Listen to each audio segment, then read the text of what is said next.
Top quality और consistent performance के लिए सिर्फ सिल्वर पंप नाम याद रखना।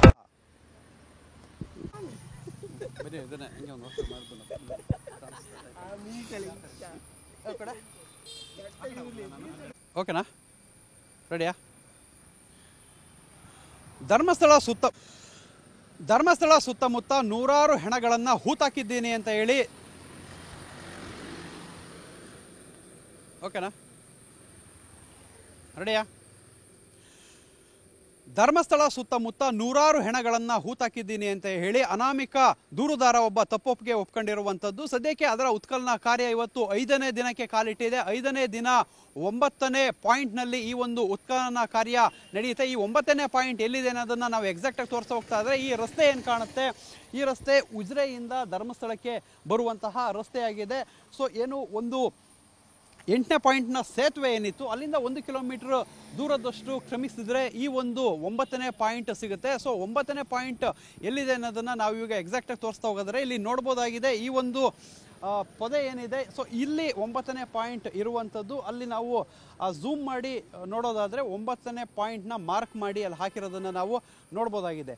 ಅದೇ ಒಂದು ಈಗ 9ನೇ ಪಾಯಿಂಟ್ ಆಗಿರುವಂಥದ್ದು. ಸೊ ಆ ಒಂದು 9ನೇ ಪಾಯಿಂಟ್ನಲ್ಲಿ ಉತ್ಖನನ ಕ್ರಿಯೆ ಇವತ್ತು ಆರಂಭವಾಗುತ್ತೆ. ಸೊ ಆ ಒಂದು 9ನೇ ಪಾಯಿಂಟ್ಗೆ ಈ ಒಂದು ರಸ್ತೆಗೂ ಇಲ್ಲಿಗೂ ಇರುವಂತಹ ಪ್ರದೇಶವನ್ನು ನೋಡ್ಬೋದಾಗಿದೆ. ಸೊ ಅದು ರಸ್ತೆ ಆದರೆ ಇಲ್ಲಿ ಏನು ಮಧ್ಯದಲ್ಲಿ ಆ ಒಂದು ಚರಂಡಿ ಏನು ಬರುತ್ತೆ ಅದರ ಪಕ್ಕದಲ್ಲೇ ಇರುವಂಥದ್ದು. ಇಲ್ಲಿಂದ ಒಂದು 10-15 ಅಡಿಗಳಷ್ಟು ದೂರದಲ್ಲಿ ಆ ಪಾಯಿಂಟ್ ಇರುವಂಥದ್ದು. ಸೊ ಆ ಪಾಯಿಂಟ್ನಲ್ಲಿ ಇವತ್ತು ಉತ್ಖನನ ಕಾರ್ಯ ಆರಂಭವಾಗುತ್ತೆ. ಸೊ ಉತ್ಖನನ ಕಾರ್ಯ ಆರಂಭವಾಗಿ ಇವತ್ತು ಒಂದು 11-11:30 ಸುಮಾರಿಗೆ ಆರಂಭ ಆಗುತ್ತೆ. ಅಲ್ಲಿ ಏನಾದರೂ ಸಿಗುತ್ತಾ ಇಲ್ವಾ ಅನ್ನೋದ್ರ ಮೇಲೆ ಮುಂದಿನದ್ದು ಡಿಸೈಡ್ ಆಗುತ್ತೆ. ಸೊ ಈ ಒಂದು 9ನೇ ಪಾಯಿಂಟ್ನಿಂದ ಮುಂದೆ ನೋಡೋದಾದರೆ ಅದು ಧರ್ಮಸ್ಥಳಕ್ಕೆ ಹೋಗುವಂಥ ರಸ್ತೆ ಮತ್ತು ನೇತ್ರಾವತಿ ನದಿಯ ಸ್ನಾನಘಟ್ಟ ಆ ಭಾಗದಲ್ಲಿ ಇರುವಂಥದ್ದು. ಸೊ ಈ ನೇತ್ರಾವತಿ ನದಿ ಸ್ನಾನಘಟ್ಟ ಮತ್ತು 8ನೇ ಪಾಯಿಂಟಿನ ಸೇತುವೆಯನ್ನು ನಾವೆಲ್ಲ ತೋರಿಸ್ತಾ ಇದ್ವಿ. ಸೊ ಆ ಒಂದು ಪಾಯಿಂಟ್ನ ಮಧ್ಯದಲ್ಲಿ ಇರುವಂಥದ್ದೇ ಈ ಒಂದು 9ನೇ ಪಾಯಿಂಟ್ ಮತ್ತು 10-11 ಪಾಯಿಂಟ್ ಕೂಡ ಅಕ್ಕಪಕ್ಕದಲ್ಲೇ ಬರುವಂಥದ್ದು. ಸದ್ಯಕ್ಕೆ ಇಲ್ಲಿ ಉತ್ಖನನ ಕಾರ್ಯ ಆರಂಭ ಆಗುತ್ತೆ.